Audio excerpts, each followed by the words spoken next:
Va ora in onda Cultura e Arte con il professore Andrea Rognoni. Buongiorno Andrea, a te la linea. Grazie, eccoci qui. Oggi abbiamo ospite Marco Tognini per chiudere la lunga, lo ammetto, insomma, articolata esposizione e riflessione sulla morte 50 anni fa di Pasolini, un intellettuale che sicuramente viene considerato fra i maggiori della storia padana italiana e che insomma, è riuscito iconicamente a superare sotto certi aspetti la differenza perfino fra destra e sinistra, almeno così sul piano della vulgata più apparente. Poi naturalmente adesso mi interessa sapere, e chiudiamo con questa importantissima intervista, il parere di Marco Tognini. Devo dire onestamente uno dei massimi intellettuali di impronta federalista oggi esistente, non solo di una grandissima cultura storica, filosofica, in parte anche letteraria, eccetera, ma anche capace di approfondire qualsiasi argomento con precisione, puntualità ed estrema, sottigliezza nelle argomentazioni. Allora, Marco, ti ho sbrodolato abbastanza? Anche troppo, Andrea, ti ringrazio. Sono felice di essermi ritagliato una mezz'oretta così in orario lavorativo apposta per i tuoi ascoltatori, perché comunque insomma il tema è assolutamente accattivante. Pasolini è un personaggio fondamentale, comunque lo si guardi da qualsiasi versante della nostra cultura lo si guardi. Sicuramente un uomo contraddittorio e non omologabile. In tanti hanno provato a metterci sopra le mani, ma è un personaggio che sfugge poi ad essere irregimentato, anzi è stato proprio, se vogliamo, proprio l'uomo che è uscito per primo e totalmente dagli schemi, direi. Certamente. Indubbiamente ha contato anche il modo piuttosto sconvolgente da giallo horror con cui è morto 50 anni fa esatti a Ostia, all'idroscalo di Ostia. Io ho parlato tra l'altro nelle scorse volte, che è durata 5 puntate questa Pasolineide, avevo parlato di Lido di Ostia. Ecco, bisogna essere più precisi perché effettivamente la zona è quella che poi volge anche verso il mare, ma non è esattamente sul mare, è nell'idroscalo, che è una concezione forse milanese, perché i milanesi sono abituati a parlare del proprio idroscalo, ma esistono anche altri idroscali. Ecco, il modo con cui fu ucciso accrebbe questa fama in un certo senso, purtroppo, e naturalmente in un'età ancora molto giovane, 53 anni, essendo lui nato nel febbraio del 22, morì appunto nel 75 in un contesto anche politico di cui abbiamo già parlato, Marco, già abbastanza accidentato, no? Che cosa vuoi dirci di questo aspetto che ti sto dicendo? Sul discorso della morte e poi del processo che ne è venuto, sulle valutazioni che sono state fatte anche sul processo, si sconta il fatto che forse, dico io ma molti ne hanno parlato, che si vuole forse più giudicare l'opera dell'uomo piuttosto che l'uomo, con anche il suo vizio, il suo essere, poi, nel senso che c'è la teoria tra virgolette del complotto, sostenuta per prima per esempio dalla Fallaci e da altri, chi pensava a un complotto neofascista eccetera, o chi pensava addirittura a un qualcosa legato alle lotte di potere per il romanzo Petrolio, quindi erano gli anni dell'Eni contro la Montedison, di Mattei contro Cepis, un altro personaggio comunque molto molto particolare all'interno di tante cronache e anche e soprattutto delle segrete cose della politica di quegli anni. Però la teoria del complotto sconta il fatto che molti, ma anche lo stesso Veltroni, così volevano forse in maniera molto borghese, ecco, e questo non sarebbe piaciuto a Pasolini, isolare l'uomo, ripeto, dalla sua omosessualità e da quello che poi negli anni aveva dimostrato di fare. Insomma, Pasolini è una persona che ha affrontato nella sua vita, nel bene o nel male, 33 processi tra favoreggiamento, corruzione di minore e quant'altro. Poi ripeto, la grandezza dell'artista sta altrove. Molti invece l'hanno capito e hanno sposato comunque la verità giudiziaria. Federico Zeri ha parlato di una fine vicina a quella di Caravaggio, in questo senso, insomma, un po' autodistruttiva, come era in fondo l'uomo. Ecco, non bisogna fare resistenze al fatto che comunque questa fosse una personalità autodistruttiva, ma l'hanno detto, ripeto, tanti anche amici di Pasolini, come Ferdinando Camon, come Fortini, come Sanguinetti. Lo stesso Massimo Fini disse che Oriana Fallaci probabilmente aveva ideato la teoria del complotto per chiacchiere da parrucchieri, insomma, ecco. Quindi la versione è un po' questa, diciamo che la morte è stato anche quello un tentativo un po' di irreggimentarlo, il che non è, perché ripeto, se noi guardiamo l'opera pasoliniana vediamo in essa sicuramente elementi della sinistra e anche elementi molto importanti dedicati alla destra, ecco, questo senz'altro. Sicuramente. L'intera vicenda di questo uomo fondamentalmente eclettico, perché era poeta, era cineasta, era scrittore, era giornalista, nelle sue interviste televisive magari espletate con modalità scorbutiche, anche perché questo era, sicuramente non sprizzava simpatia da tutti i pori Pasolini, certo. Ma in quelle interviste era lapidario nel dare dei giudizi che nessun altro in quel periodo aveva il coraggio di dire, no? Cioè questa, come vedi, per esempio questa critica che poi anche è stata protagonista sul Corriere della Sera negli ultimi anni verso il consumismo, verso l'abbandono delle tradizioni, come la vedi? Cioè, secondo te lui come viveva realmente questo tipo di esercizio critico nei confronti della società? Ma diciamo che sicuramente c'è una parte autobiografica anche per il suo, diciamo, per la nostalgia per il suo Friuli, da cui anche per esempio la poesia in friulano, con questa malinconia legata anche alla civiltà contadina, alla terra e quant'altro, e c'è questa critica sostanzialmente alla società dei consumi che lui vede come un nuovo grande conformismo. Lui che comunque pur partecipando negli anni della gioventù per esempio ai GUF, anche al mondo fascista, ha cominciato ad avere insofferenza per il mondo fascista perché vedeva anche come un mondo superficiale, lontano da quell'intimismo, da quella autocoscienza che lui aveva. Ebbene, vede il consumismo come il nuovo fascismo, e anzi il nuovo per lui è uno dei nemici, inteso proprio come un cancellare quanto tutto sommato c'è stato di buono nella storia, insomma, della civiltà umana. Poi lui ha sempre avuto le lenti anche marxiste nel leggere la realtà, però se noi vediamo il Pasolini di sinistra è quello che comunque attacca le abitudini borghesi, che ha una visione sociologica, che tutto sommato dice è importante l'io, però la storia la fa l'altro, cioè il mettersi in relazione con l'altro, e questo sicuramente possiamo vedere molto di sinistra su questo. Però intanto lui ha una visione che si distacca molto dalla sinistra, intanto perché lui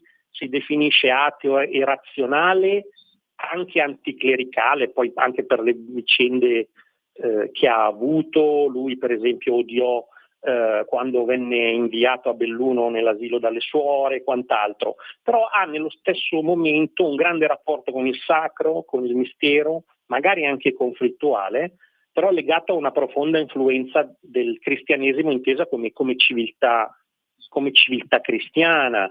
Lui poi è l'uomo del vi odio cari studenti, è l'uomo del il fascismo degli antifascismi, è antimoderno proprio per questo discorso del nuovo, che in fondo lo fa avvicinare, come diceva anche se non sbaglio Marcello Veneziani, a Mishima. È l'uomo che dice difendi, conserva, prega.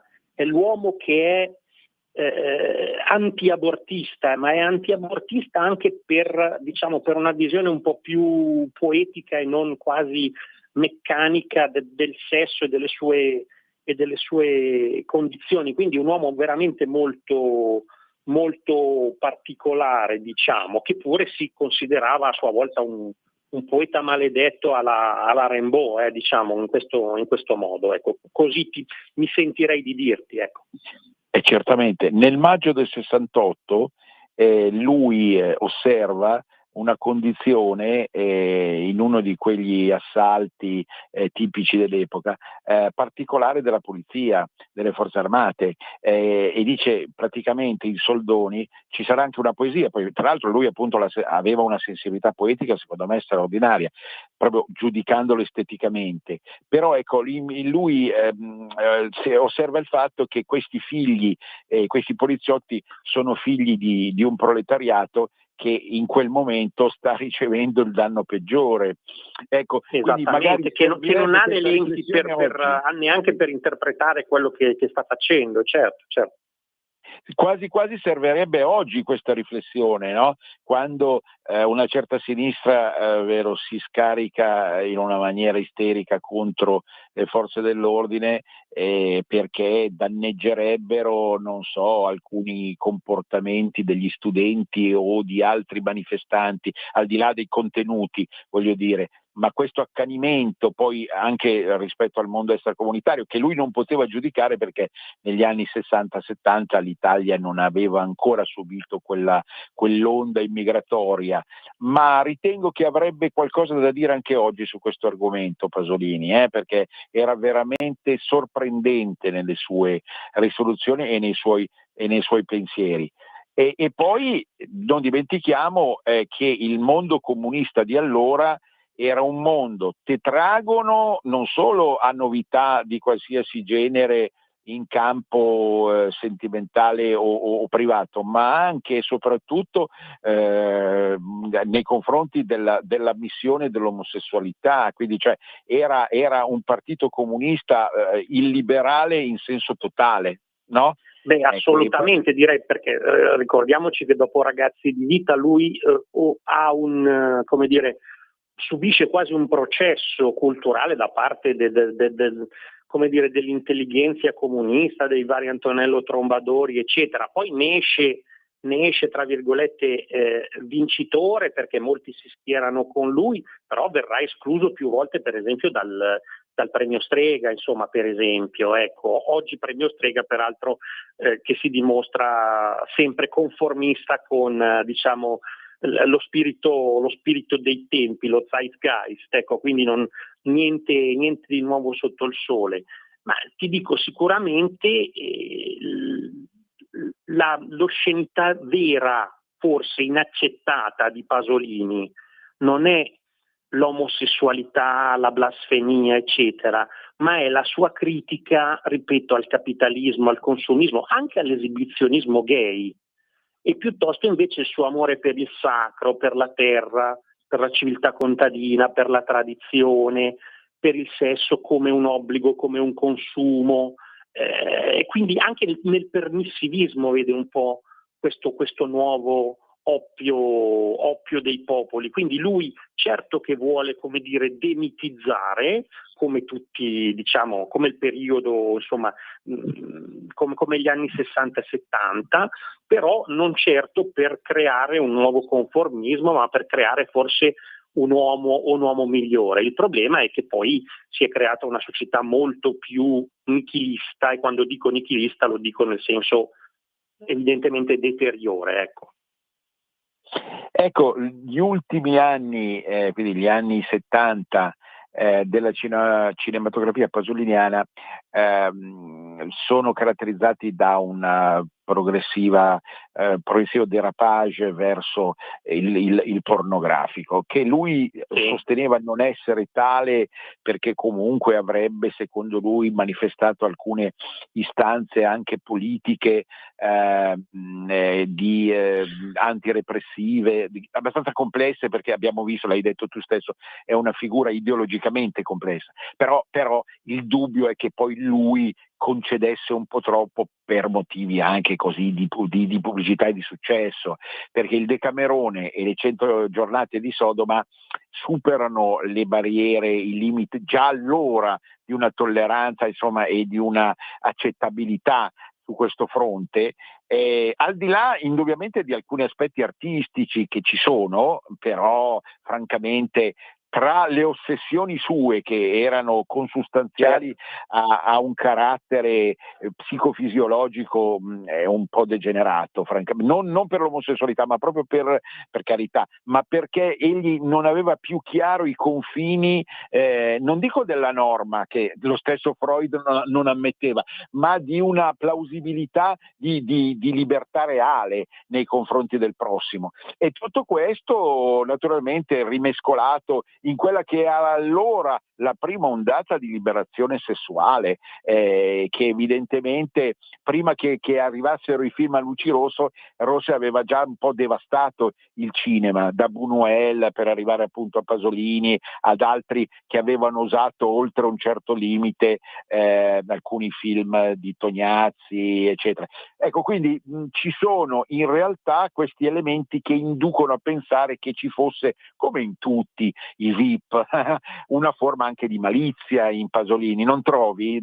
Perché cerchiamo di vedere le luci e le ombre, Marco. Ma certamente, diciamo che nel momento in cui poi si esonda da un argine, da un confine, poi è difficile anche fermarsi o comprendere quale potrebbe essere una misura interessante anche per farsi capire, per farsi comprendere anche da degli spiriti, come dire, affini, o comunque da persone, diciamo, senza pregiudizio, ecco. Quindi sicuramente se con ragazzi di vita, ma anche con una vita violenta, comunque al turpiloquio, soprattutto al sesso, viene affiancato il tema comunque dei giovani diseredati e quant'altro, insomma, via via il tema diventa sempre più morboso, ecco. Quindi non è una questione moralistica, ma è sicuramente legata all'autodistruttività della persona, che probabilmente, avendo una grande cultura e una grande percezione di quello che è intorno e anche di processi che accadevano proprio in quegli anni, viveva le contraddizioni sue e del suo tempo nel modo più autodistruttivo possibile. Era forse anche un grido di aiuto, di allarme, insomma, anche per alzare la voce e per cercare una voce, no? Una voce che lo chiamasse in qualche modo, ecco, voce che non ha evidentemente trovato. Assolutamente. Chi legge Petrolio, che è l'ultima opera, tra l'altro appunto rivista postuma da alcuni critici, perché era anche frutto di un disordine che era un disordine della scrittura oltre che della mente, nell'ultimo Pasolini. Ecco, questo Petrolio, assieme a delle pagine interessanti anche a sfondo onirico surreale, perché lui aveva ereditato da una certa fantasia popolare friulana anche questo gusto, no? Mi viene in mente anche Sgorlon, ci sono delle somiglianze con l'autore.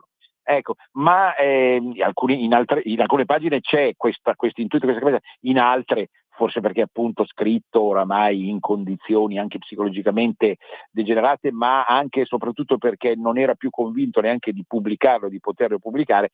Ecco, questa ossessione del sesso, soprattutto della masturbazione, che indubbiamente, Marco, noi osiamo oggi parlare di queste cose perché non perché ne siamo costretti, ma perché, se ben filtrate, appartengono comunque a un'umanità anche espressiva.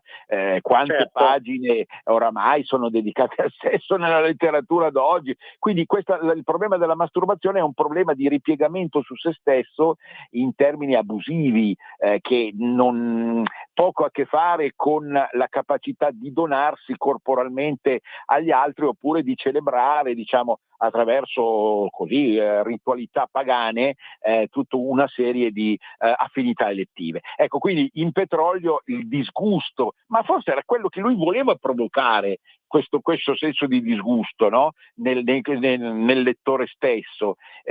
Quindi ci sono delle tonalità sadomaso, e voglio ribadire un fatto, perché sempre, come in altre trasmissioni, ho il ricordo anche della reazione dei miei genitori al personaggio, soprattutto da parte di mio padre, che la piccola medio borghesia anche del nord faceva fatica a digerire Pasolini, cioè era un personaggio scomodo per una certa sinistra, ma scomodo anche per una certa destra più borghese, certo. diciamo, e di formazione liberal cristiana, che effettivamente faceva fatica a star dietro a questa ossessione di sgranata opera dopo opera da parte di Pasolini. Quindi non c'era tanta comprensione, in effetti, ecco. Non so poi tu come potresti misurare anche tu direttamente, attraverso la tua famiglia di provenienza, o altre persone, essendo tu più giovane di me, magari, che hai conosciuto nel corso del tempo. Però ecco, lo scandalo, la parola scandalo si adeguava bene, no, alla figura pasoliniana, o sbaglio? Assolutamente sì, ti seguo anche sul discorso di Petrolio, che, se non erro, poi è uscito solo nel 92, diciamo, quindi comunque è stato anche difficile poi radunare questi scritti e dare un senso compiuto a questo libro incompiuto. No, ripeto, resta incomprensibile sia a destra che a sinistra. Poi, ripeto, ha sostenuto lotta continua, ma anche diciamo, un certo tradizionalismo veramente reale. È l'uomo che da teenager va ad un viaggio a Weimar con gli universitari fascisti, e però riesce a trarre un insegnamento intimista. È l'uomo che critica la TV perché involgarisce e dissacra molto prima, diciamo, dell'era berlusconiana. È l'uomo che odiava la DC non perché fosse conservatrice, ma perché la riteneva un po' un agente del nuovo capitalismo, di un nulla, anche se vogliamo, ideologico e paramafioso, insomma, ecco, che poco aveva a che vedere con le radici anche contadine e cristiane del paese. Quindi un uomo complesso, irrisolto per sua stessa natura e per sua stessa ammissione.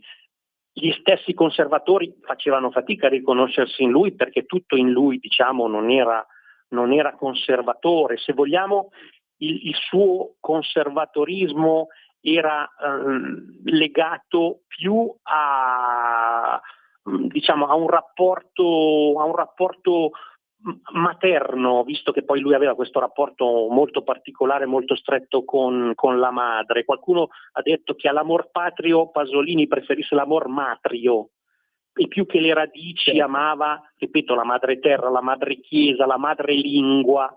Ecco, in questo caso, quindi forse è il suo lato più autentico, ecco, il fatto di riscoprire qualcosa di nostro al di là delle sovrastrutture. Assolutamente, si potrebbe definire sotto questo aspetto preleghista o protoleghista, per la difesa strenua delle lingue locali, che lui aveva inteso come una pratica di salvezza proprio delle tradizioni, e che in qualche modo contrapponeva a una lingua italiana oramai esangue, di cui non concepiva più il senso, no? Ecco, quindi da questo uniformante punto di vista, e comunque legata molto al consumismo, alla lingua italiana di 400 parole della pubblicità, ecco, sì. Esattamente, e ancora cercando di rivedere la critica pasoliniana, penso che siamo l'unica radio che porta fino a questo punto l'analisi, perché io ho sentito ieri una radio statale, diciamo, sì, praticamente era Rai 3, lo possiamo dire, ma che ha celebrato il Pasolini, secondo me meno importante, ma è un'idea mia che mi sono fatto, adesso non è un vanto, però ecco, questa critica, voglio dire, la storia della critica, forse perché io sono stato abituato anche a leggere molti libri già ai tempi universitari in cui si parlava di storia della critica dantesca, storia della critica manzoniana, eccetera. Allora, nella fine degli anni 70, il Sabato, che era un giornale che allora leggevo assieme ad altri, ovviamente, di Comunione e Liberazione, che era un po' la voce diciamo più dell'intelligenza catto-tradizionalista di quella che era la Comunione e Liberazione di allora, fece uno speciale su Pasolini e lo rilanciò a 4-5 anni di distanza dalla morte come una delle icone più importanti di un certo tipo di sensibilità, e fu un colpo di scena, un coup de théâtre, no? Sotto questo punto di vista, che aprì la strada appunto a tutto uno sviluppo estremamente interessante sia sul fronte della cultura di centrodestra, destra, sia sul fronte della cultura di una sinistra, che però oggi come oggi si trincera su Pasolini per se accetta ancora alcune vecchie intuizioni.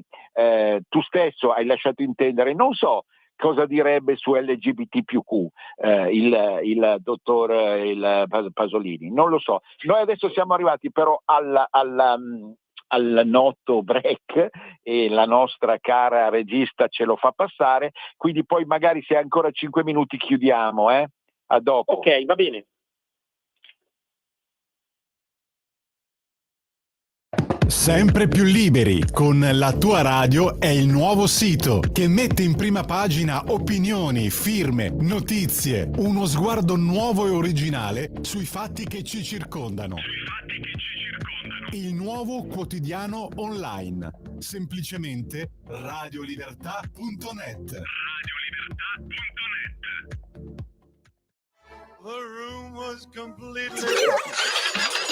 Stanco di perderti i tuoi programmi radiofonici preferiti? Vorresti la tua musica, le tue voci amate sempre con te, ovunque tu vada? Radio Libertà, l'applicazione che trasforma il tuo smartphone e tablet nella tua radio personale.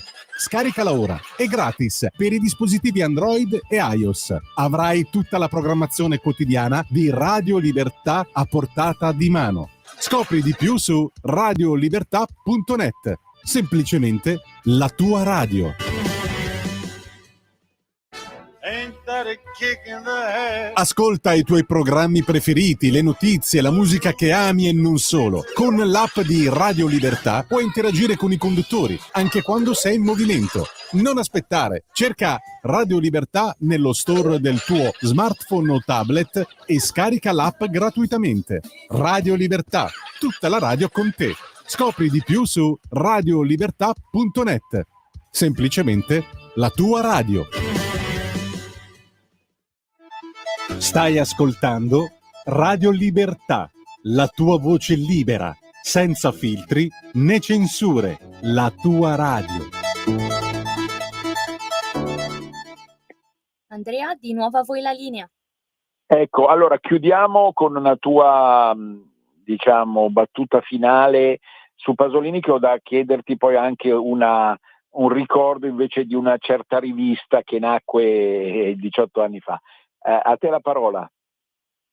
Ma tu mi chiedevi anche diciamo del discorso LGBT. Sicuramente Pasolini nei suoi scritti lui è contrario comunque a certe forme di esibizionismo, quindi credo che avrebbe avuto parole molto, molto dure verso i gay pride, perché comunque vanno a massificare quello che comunque è un rapporto tra due persone con la loro intimità e quant'altro, insomma, cioè questa voglia di vivere pubblicamente dubito che l'avrebbe gestita in questo modo, così come sono certo che avrebbe avuto parole molto dure contro l'utero in affitto, la fecondazione eterologa e quant'altro, diciamo, proprio per il suo amore per la realtà e quindi non per l'ideologia che allontana l'uomo dalla realtà. Ecco, questo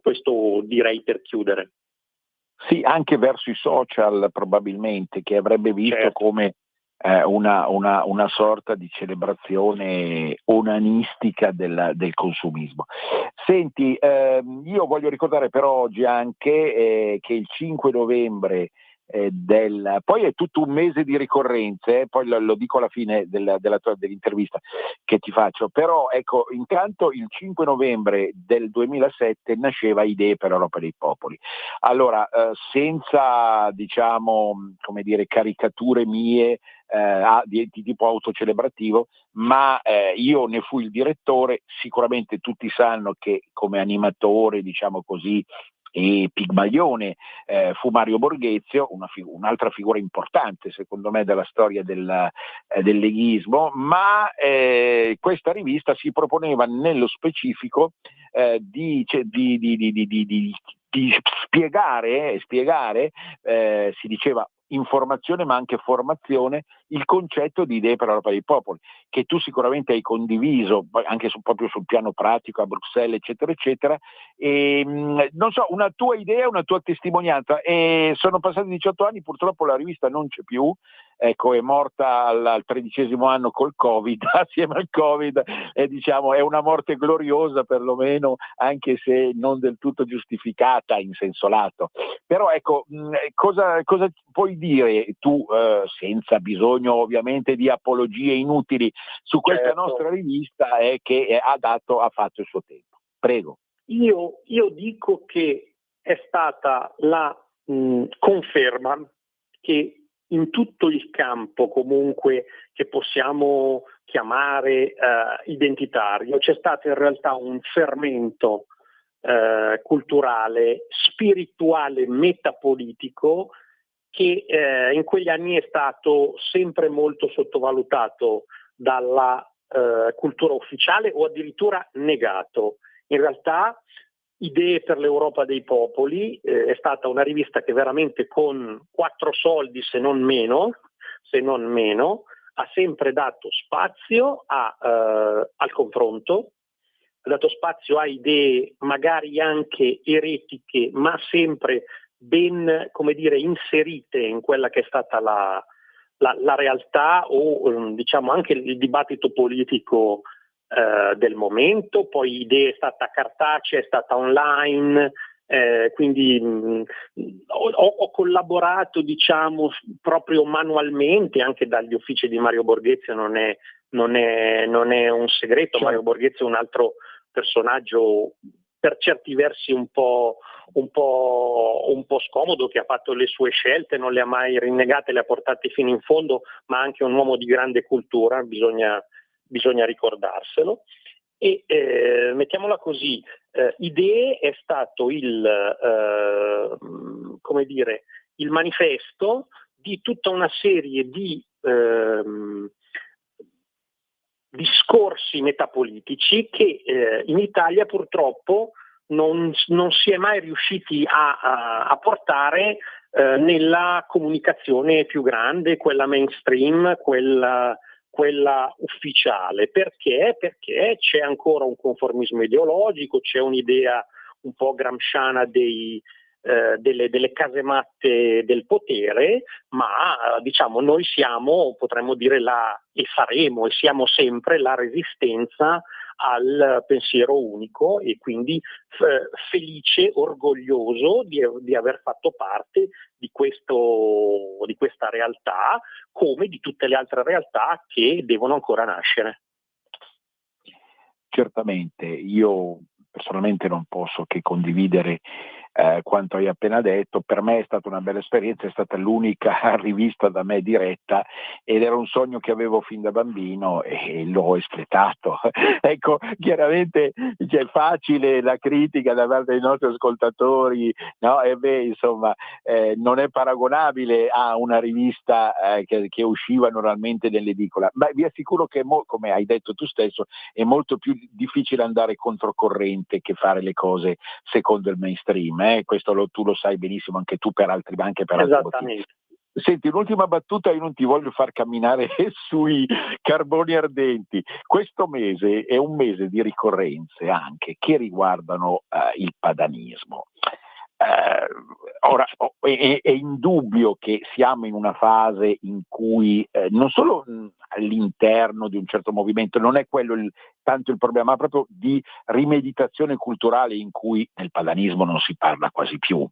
Ma proprio per questo e proprio per un accanimento mio mentale di tipo storico-culturale ne vorrei parlare in questo mese, perché si tratta del cinquantenario della proposta Progetto Padania di Guido Fanti, che lanciò per la prima volta il termine, no? Per la verità c'era stato anche Gianni Brera, ma Gianni Brera l'aveva fatto giornalisticamente con grande genio, ma senza ufficialità. Invece nel novembre del 75 uscirono sulla Stampa e sul Corriere notizie precise, con termini anche di commento molto sorpreso, ecco, nei confronti della proposta di Guido Fanti sul progetto Padania, cioè dell'unità amministrativa delle regioni del nord, di maggiore libertà e autonomia rispetto al resto d'Italia. E poi i 10 anni della morte di Gilberto Neto. Ecco, adesso io non ti ripeto, poi se ne può riparlare. No, ma volentieri ti do un piccolo contributo, poi devo scappare, no? A dimostrazione che insomma anche nell'ambiente di sinistra, perché poi Guido Fanti è stato sindaco di Bologna, presidente di regione, poi è stato un po' normalizzato dal PC con quel famoso promoveatur ut amoveatur, l'hanno mandato a Roma e l'hanno un po' giubilato, però sostanzialmente insomma c'era quest'idea, il fatto che quest'idea non sia nata solo nell'ambiente autonomista, nell'ambiente insomma federalista, le nostre origini per esempio di Union Valdôtaine o nella sussidiarietà per esempio tipica della dottrina sociale cristiana, ma che anche nel mondo comunque di sinistra si siano posti questa idea del coordinamento, dell'omogeneità quantomeno su determinate questioni delle regioni del nord. Ecco, questo è un fatto. Ecco, comunque tra l'altro come anniversari ti ricordo anche che siamo a 20 anni poi dagli ultimi referendum, per esempio, che negarono il trattato di Nizza e quindi negarono quella che doveva essere la pomposa Costituzione europea. Poi si salvarono in corner con il trattato di Lisbona, però vediamo che sono molti gli anniversari su cui riflettere, insomma, riguardo proprio ai popoli. Sicuramente resta inteso che ovviamente quel progetto Padania di Fanti 6-7 novembre del 75 era venato di quella che allora un certo tipo appunto di sinistra vedeva come lotta contro la borghesia statale, eccetera. Quindi io non abbraccio sicuramente quel modo di intendere popolar marxista, che non mi appartiene come gusto, orientamento, è evidente, però era anche il segnale di un malumore palpabile nel nord, no? Che si esprimeva in tantissime maniere e che avrebbe perfino bocciato quella democrazia cristiana che era stata protagonista nel Lombardo-Veneto per tantissimi anni. Ecco, poi su Neto casomai ci ritorniamo perché è un po' più in là rispetto a questi giorni, verso metà novembre, ma sicuramente è stato un personaggio che ha interpretato con puntualità quel sogno dal punto di vista ovviamente culturale. Io stesso non condivido tutte le idee di Gilberto Neto, ma lo dico pacatamente perché ho anche collaborato con lui per Quaderni Padani. Senti, io ti ringrazio comunque per ora.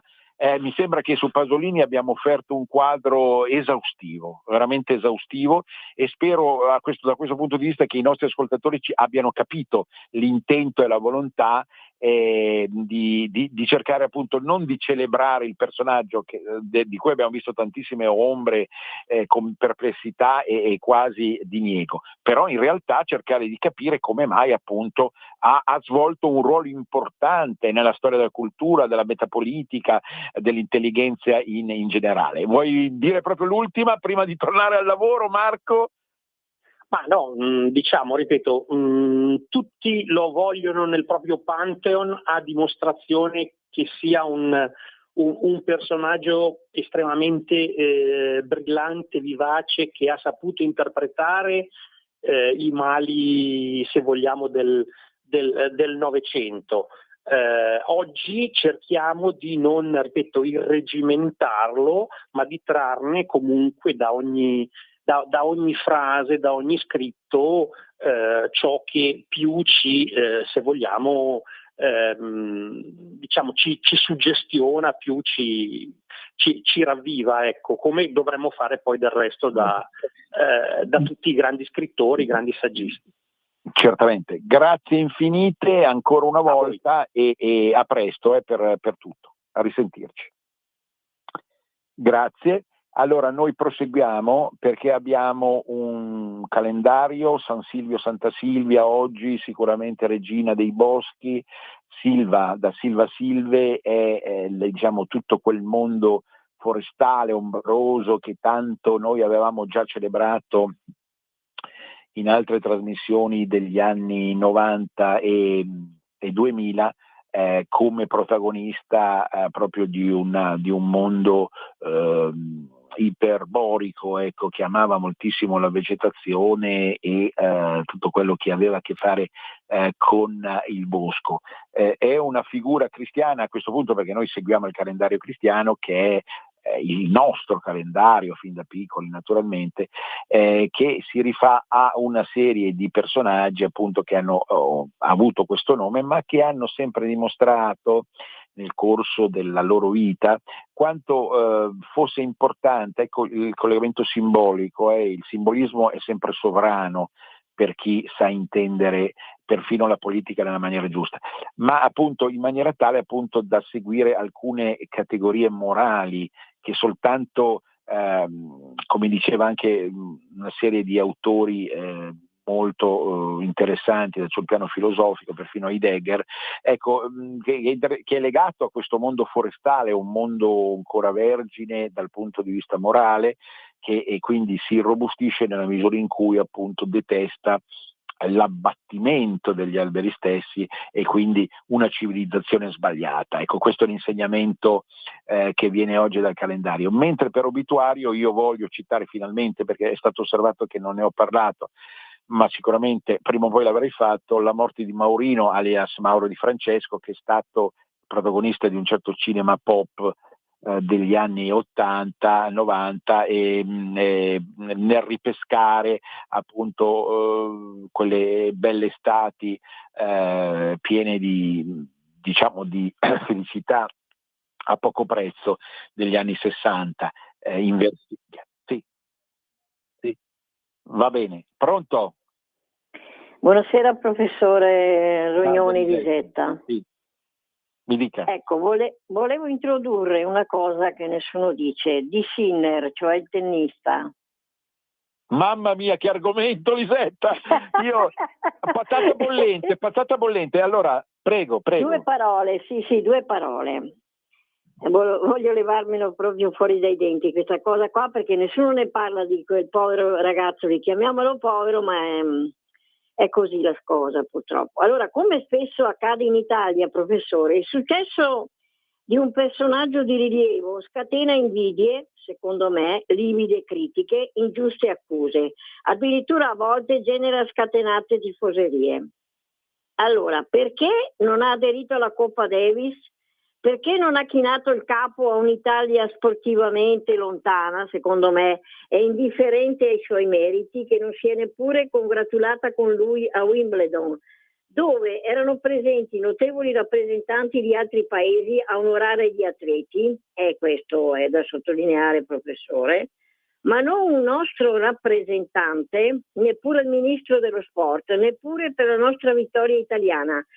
Sinner ha i soldi in banca a Monte Carlo, dico io, come se non li avessero anche altri noti giocatori e in generale altri noti italiani. Sì, la vera colpa di Sinner è di essere un vincente. Chi per questo lo assale, professore, è solo un meschino spregevole. Dovevo dirlo purtroppo questa cosa, nessuno ne parla, io. La ringrazio, buonasera professore. Prima o poi il bubbone doveva uscire. Io ho avuto diverse richieste via WhatsApp o via mail di persone che mi seguono qua a Radio Libertà che mi chiedono di parlare di questo argomento, perché è un argomento che va a sconfinare con alcune riflessioni tipiche anche del federalismo e di un liberalismo a sfondo federal leghista. Quindi io penso di organizzare una trasmissione, una parte delle prossime trasmissioni su questo argomento. Dico davvero patata bollente perché bisogna stare attenti ad assumere posizioni tranchant. Io non preannuncio niente, ci sono luci e ombre, un po' come per Pasolini, anche se i due personaggi sono completamente diversi uno dall'altro, e quindi non assumerò toni né apologetici né di stroncatura nei confronti del caso Sinner, ma sicuramente sta diventando un caso così chiacchierato che batte tutti gli altri sport possibili. Finalmente, perché se no non se ne poteva più parlare soltanto di calcio. Mi scuso con i nostri ascoltatori che seguono il calcio prevalentemente, però era ora anche di parlare di qualche altro sport, come giustamente il tennis. Però per i motivi che voi immaginate, no? Il ragazzo è sul tirolese altoatesino, eccetera, eccetera, penso che un parere da parte mia o di chi intervisterò su questo personaggio e sul caso che è nato attorno a lui sia necessario perché questa radio è la radio della libertà e dell'approfondimento e si perita senza inutili vanterie o autocelebrazioni, si perita di poter dire delle cose importanti su tutto, e quindi anche sul caso Sinner, che è stato sollevato provocatoriamente ma un po' genialmente anche dalla nostra Lisetta, quindi sicuramente ne avrò modo di riparlarne. Adesso noi invece andiamo a chiudere la trasmissione negli ultimi 5 minuti con intanto è morta Francesca Duranti, ma ne riparlerò poi. Francesca Duranti è stata una di quelle scrittrici, mi si conceda, quali non ci sono più, come Gina Lagorio, come Rosetta Loi, generazioni di scrittrici che hanno dato il meglio fra gli anni 70 e 90 e che hanno scritto dei libri ancora bellissimi che oggi non penso nessuno, né maschio né femmina, sia in grado di scrivere.